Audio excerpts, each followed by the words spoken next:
You could say this might be fantastic. Say that again. I'm back here for yet another review, this time the Fantastic Four First Steps. Oh boy, I've been waiting for this for a long time. Ever since, well, we all knew since Disney bought Fox, they got the right to them and the X-Men, so there was a possibility of us getting a reboot in this universe, and they confirmed it many years ago, and we finally made it after years of waiting and patience. So, what's the plot? Well, in this one, the team already established, where they got their origin story off screen. Well, not off screen, we see it briefly. And with this and the other movie that came out early this month, I guess it's kind of a breath of fresh air of us not having to see the origin story of how they became the way they are. I guess they do a pretty good job in just bringing us straight to the action and the characters, so that doesn't like waste time on unneeded backstory. In this case, since like I say they're pretty well known, but the story, 4 years into them in getting into the superheroics, they have to face a new journey. I guess not really a spoiler, but Reed Richards and Sue Storm have a child.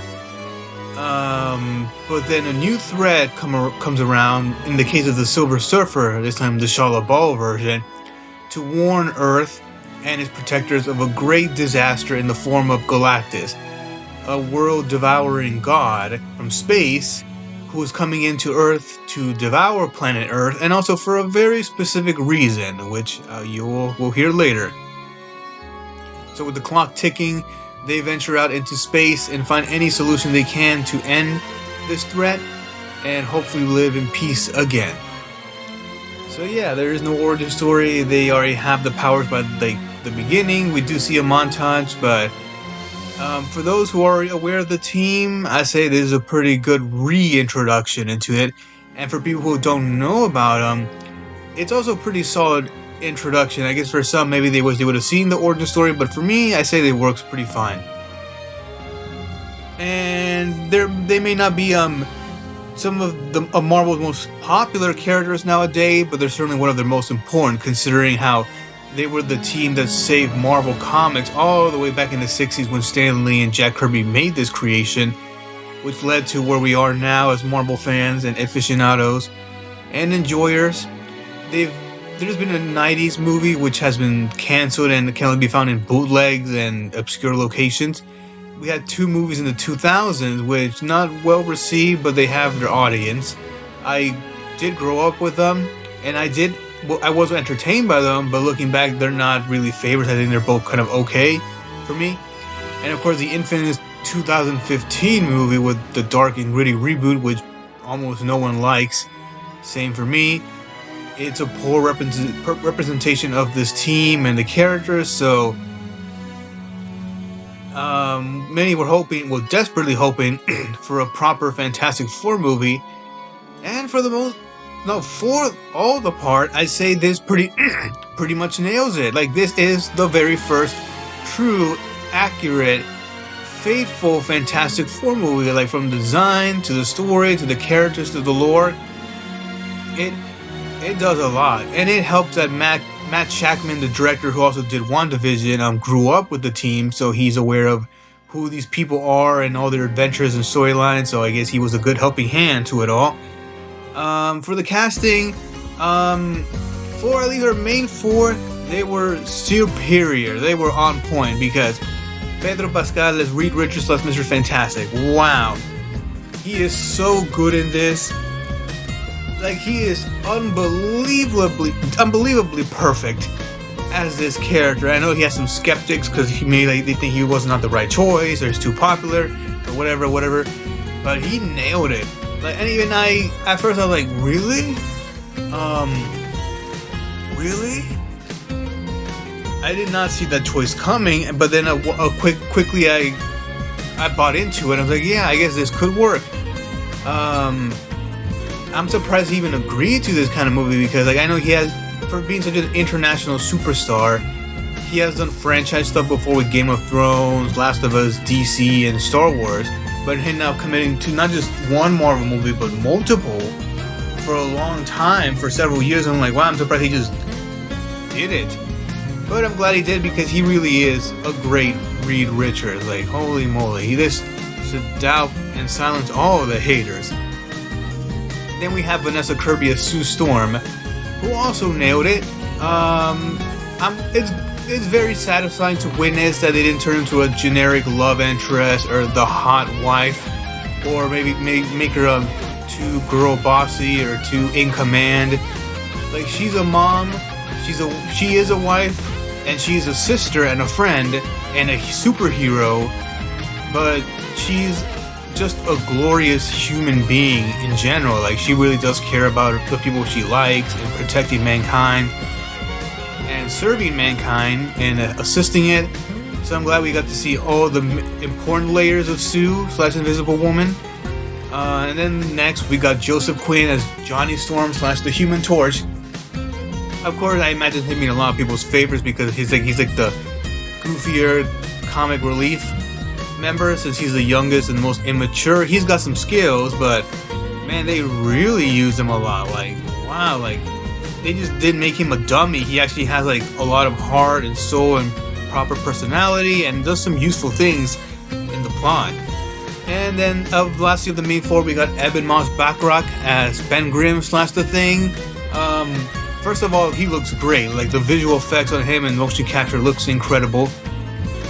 He also brings a lot to it, like charm and heart and some good energy.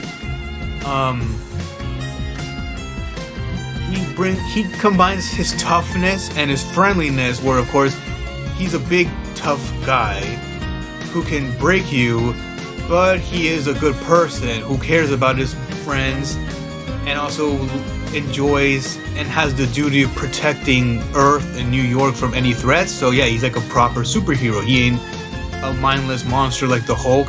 He's like a human being who just so happens to be a rock monster.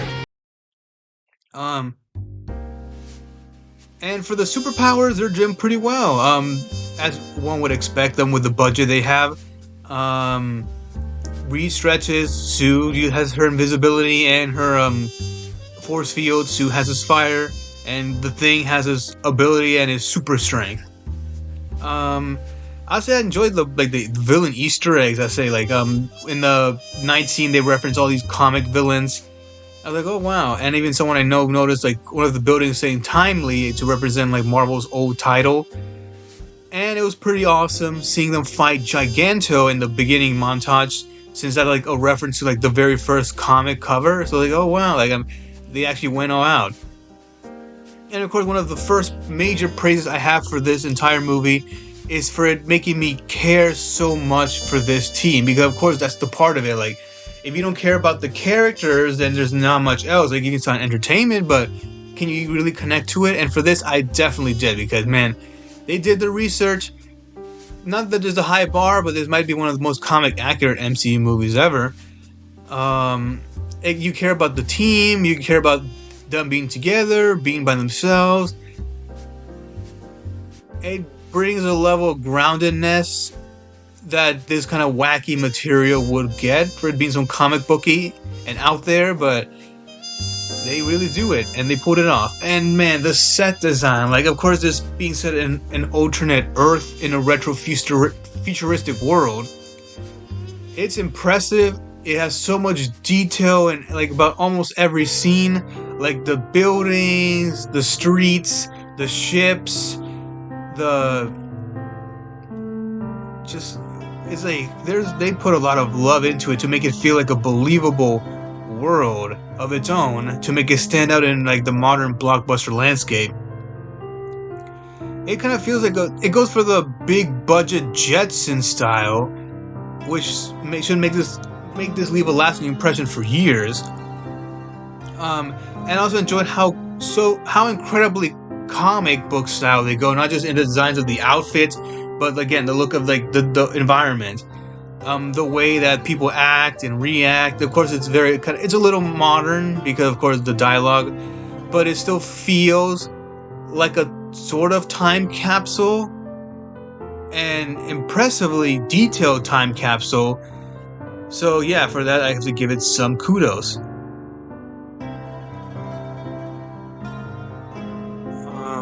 Of course, the costuming, yeah, it's pretty on point as well. Like we get the classic blue outfits of the team, and we get an even more classic version in the montage with Giganto. Um, it's nice they went from a 60s astronaut style instead of like the current um, overly detailed soldier-like outfits we get in other MCU movies. I guess it does give it a simplistic but iconic vibe, just like the original comics gave out. But the musical score in this one is really immersive and epic, fitting of it being possibly the most epic Fantastic Four movie of all for going all the way with its material. The music by Michael Giacchino, of course, he's kind of like a Disney regular at this point, with doing stuff not just for Marvel but Star Wars and the Disney and Pixar franchises. And he brings it again. For doing this for so long, he has not lost a step. What he cares for, he really cares for, because he gives this team an identity, a grandness, an old schoolness. Of course, he's pretty accustomed to space sci-fi movies, but he doesn't repeat himself completely. He has a pretty epic theme song that's used a lot, and I for sure will be what people think of this team. It has stuck to me ever since they showed that song last year, and it still sticks with me now. It's like, yep, this song represents the Fantastic Four. And then to go back a bit to the visual effects, of course there's some shots which look a little janky, but they're like really minor. Like I kind of forget about them. Like they're not even that noticeable. The look of the Thing, the look of the environment, Galactus, Silver Surfer herself. It feels very comic booky, but believable because of all the detail and dimension they add to the blocking and the lighting and just the settings, which just gives it extra level of oomph. And of course, it being a mainstream family movie, it does have plenty of charm. You do care and get, and you did get endeared by what goes on. It draws you in, as it did to me. And also just the humor, I'll say this, it's a breath of fresh air. They're not just Marvel movies, but blockbusters in general, which try to add in or some forced humor about kind of just saying things, what's in their mind, which isn't that a bad idea, but some overdo it where it kind of like just feels like another movie. And I'm like, okay, I've seen this kind of thing before. Some of it is funny, but it's not that funny because it becomes kind of predictable. So I'm glad in this one they kind of like went less with it and was more genuine with its storyline and then just mocking everything or themselves. And for the small bits of humor they have, some of it is quite hilarious. Some isn't that hilarious, but it just adds like another level of decency and appreciation for what happens. Like, okay, I guess this is silly, but not too silly. Like it does the right amount. Like sometimes less is more, which made me appreciate this to an extra level. And also, yeah, I appreciate how earnest it is. It has lots of heart and soul. And it's a different kind of heart and soul. Not like a modern kind, but more like an old school kind. Where it's really about the vibe. I guess I can't really know sure I would describe it well at this moment. But you feel that these are real people. And people whose stories you want to witness to the end. And also the action scenes are like this does not have much action compared to other movies since actually it's not that long. But the two major set pieces it has might be some of my favorite of this entire saga. Like the chase scene with the space chase was jaw-dropping just with the effects and the music and the sound and the editing, the pacing, the stakes. I'm like, oh my goodness, I'm on the edge of my seat. And of course the third act being the fight against Galactus. Of course you kind of know how this is going to end, with it being a good guys versus bad guys fight. But they get really creative with it. They use the environment well. They use the characters and their powers well, where it does leave you engaged and hoping that they do make it out of it okay. So yeah, for doing all of this plus the cool action is like this extra points for me. And who could forget Herbie? Of course, most of the the movies and the cartoons do. Actually, no, the movies mostly do ignore a lot of Fantastic Four lore, I guess for reasons. Of course, Herbie is one of the major ones. Of course, he does appear in some of the cartoons, but I guess he's not that well known to people who don't know that much about the team. But he kind of is a big deal to them. Not that big of a deal, but still a good deal. So I'm glad they got to use Herbie here, and I guess they gave him some robot sounds instead of having him being voiced by an actor. Well, he was voiced, but it was edited. So it's nice seeing Herbie being being adorable and entertaining and likable and mostly useful to the team and the story.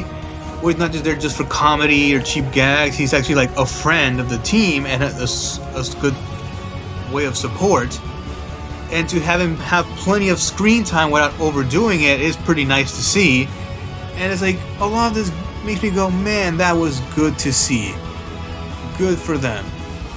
And then the villains, for now, pretty good. Like I'll say, they're not the most complex of villains with Shalla-Bal and Galactus. Like they're pretty straightforward, even with the way their stories continue and end are pretty straightforward.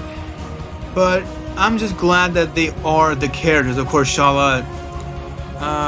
Actually, no, I'll get into more later. Pretty good designs, good effects, pretty good use of their powers, pretty unique, and they stand out from the crowd. Pretty menacing and cool and badass. So it may not be super top tier, but for doing their job of who these people are, they do it just enough where it makes me again go, wow, I'm just glad they did that. Anyway, that's it for my non-spoiler segment. I will go on to my spoiler segment, but I will give it a few seconds.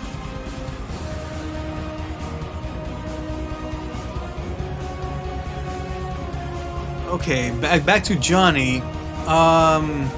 When Shala goes to Earth to warn them, Johnny chases after her and she says some alien language.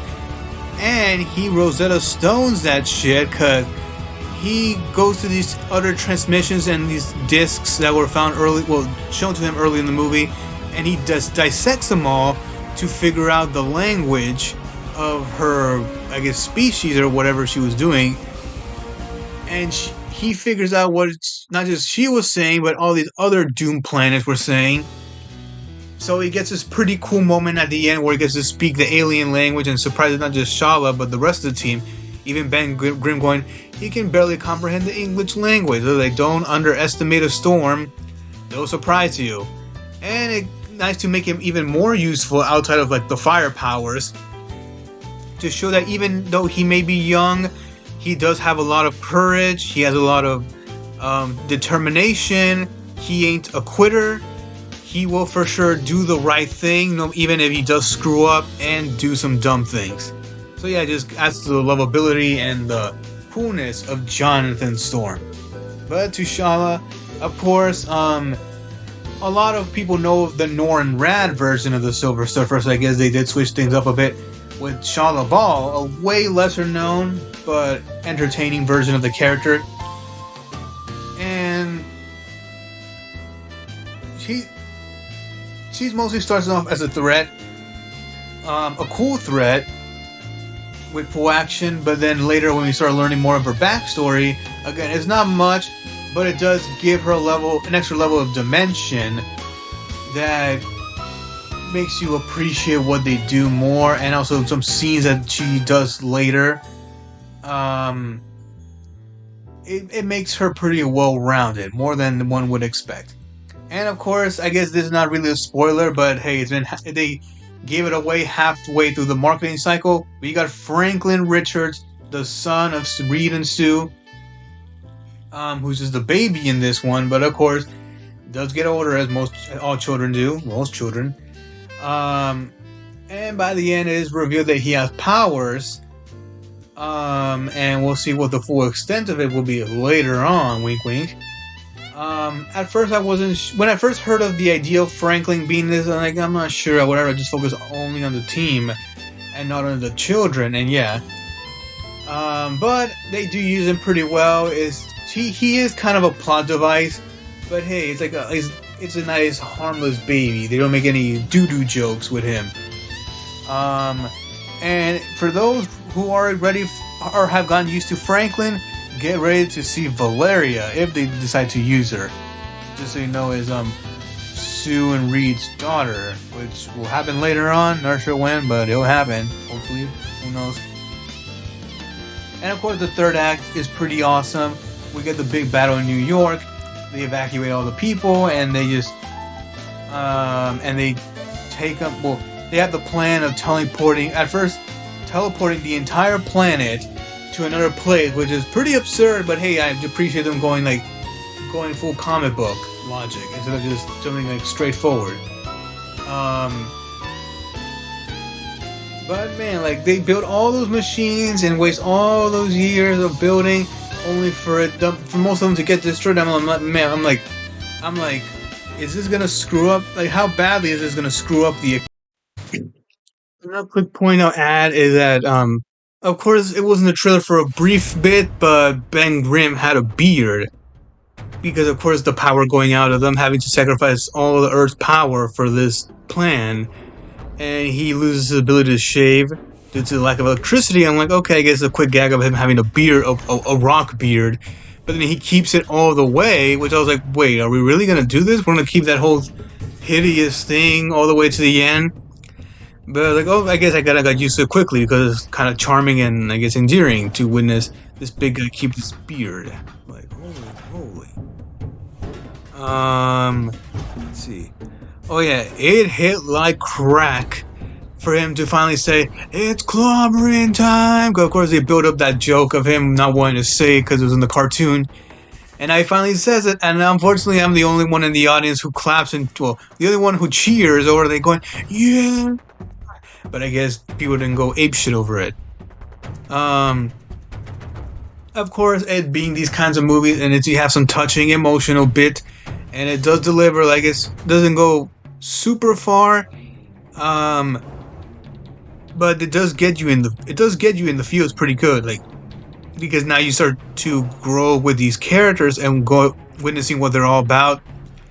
And you fear for the worst and don't want anything bad to happen to them. So when there's a possibility of it happening, it does get you. And I'm like, oh boy. So the touching scenes did land pretty well. But what I easily noticed, and what a lot of people who follow this movie did, was that they did remove a bunch of stuff from the trailers, which is, I guess, becoming more common than usual, sadly. I do say one of my flaws is that it does cut off a bunch stuff that I was hoping to see but didn't happen. I'm not sure why this is such an occurrence, but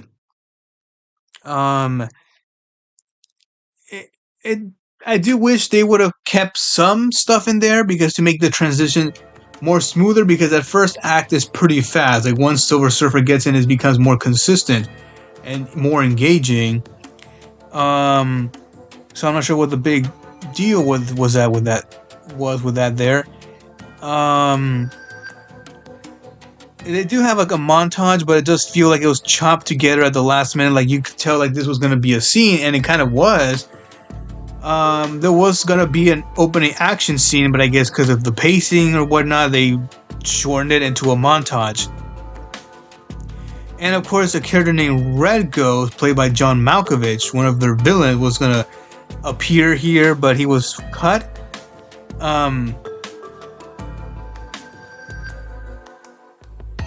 So yeah, that was pretty weird. I know he had an army of super apes, and we only get to see one of them where Reed kicks him out into the water. It's a little funny out of context, but hey, I guess they did it because. Also, we have another character named Mole Man, who is a villain, and kind of starts off as a villain here with him like bringing down a whole building to the underground, Underminer style. And turns out he is more of a good guy than people would imagine, but we don't really see that transition. It just kind of happens. So he was pretty funny in the little bit we saw, but yeah, I wish there was more of that. They even had Natasha Lyonne as an original character, I believe, called Rachel Rosman. to give like Ben Grimm some grounded emotion of like having a love interest and have someone to appreciate outside the team. But it's some nice scenes, but it's just kind of the bare minimum. Also, about the Thing, here's the thing. He does get the least amount of depth and attention of the four. And doesn't get that many big moments, but he does do pretty good. You still care for him and want to see more of him. So hopefully maybe if they do a sequel, which seems likely, they get to expand on him even more and give him like maybe a romantic, touching subplot. But I did appreciate that they did reference his Jewish heritage by him going to the church for all the people praying and putting in the faith. So yeah, I do appreciate that as well. This is a pretty good attempt of being like trying to imitate the styles of old school movies, but with modern effects, where it has this unique combination that makes it stand out even more with the retrofuturism style. But then I'll move on. If people notice in the opening, there was a meeting and there was a chair with the name of a country named Latveria. So if those who know, they know what will happen later. Because, and I'll get to that, the post-credit scenes. The first one involves, well, it has a time jump of 4 years later, where Sue is reading to now an older Franklin with Herbie. But then as he looks back to him, we see a mysterious green hood with a mask on the hand. And it could be, possibly, realistically, Dr. Doom, which I believe is played by Robert Downey Jr. in this scene. Of course, he'll be Dr. Doom in the Avengers movies. But yeah, I guess we see the back of him and this big setup of him having some malicious intentions for Franklin. We will see next year. Time will go fast. We'll be there. So yeah, I guess it's a setup for Avengers Doomsday. And then the second post-credit scene, thinking this is the first one. It's more another gag joke, a gag scene which involves a television playing an old school Fantastic Four cartoon with a theme song as they were like a parody of a Hanna-Barbera show.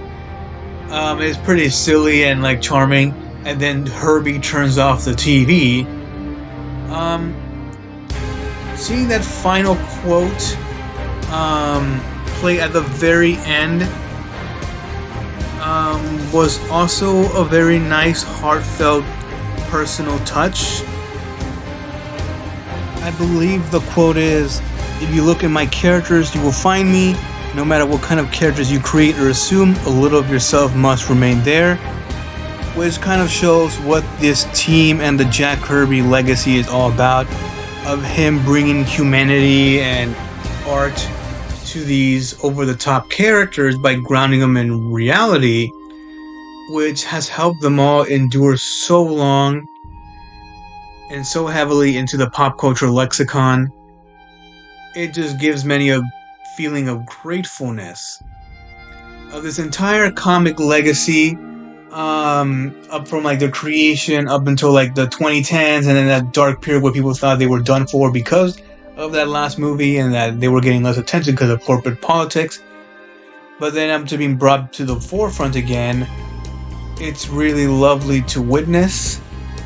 I do wish Stan Lee and Jack Kirby would have been around to witness it. I know it would have been harder for Kirby because of course he passed in the 90s, and the comic ownership and the royalties issues that we're having to allow creators, and still is happening now. At least Stan Lee would have gotten a glimpse of it, because they do.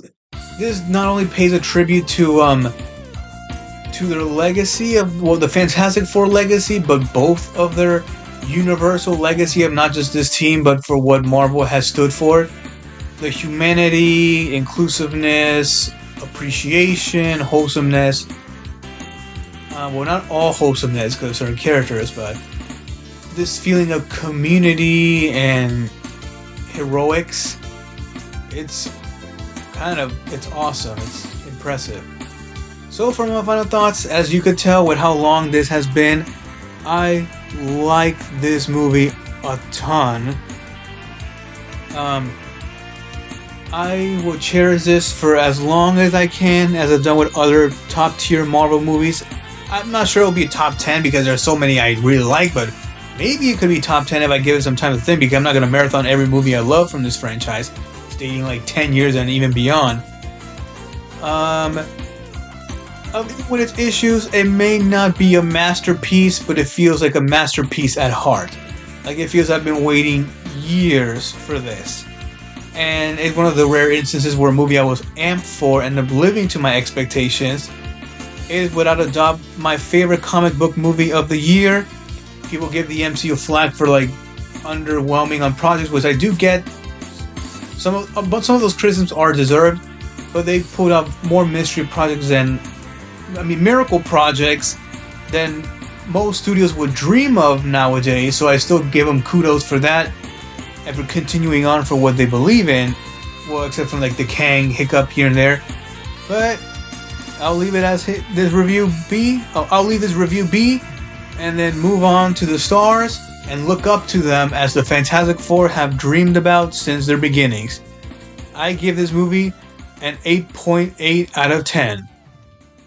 I do appreciate that the ship they used was called the Excelsior, knowing of course Stan Lee's phrase, so I leave it off by saying Excelsior. See you on the next one. Bye bye.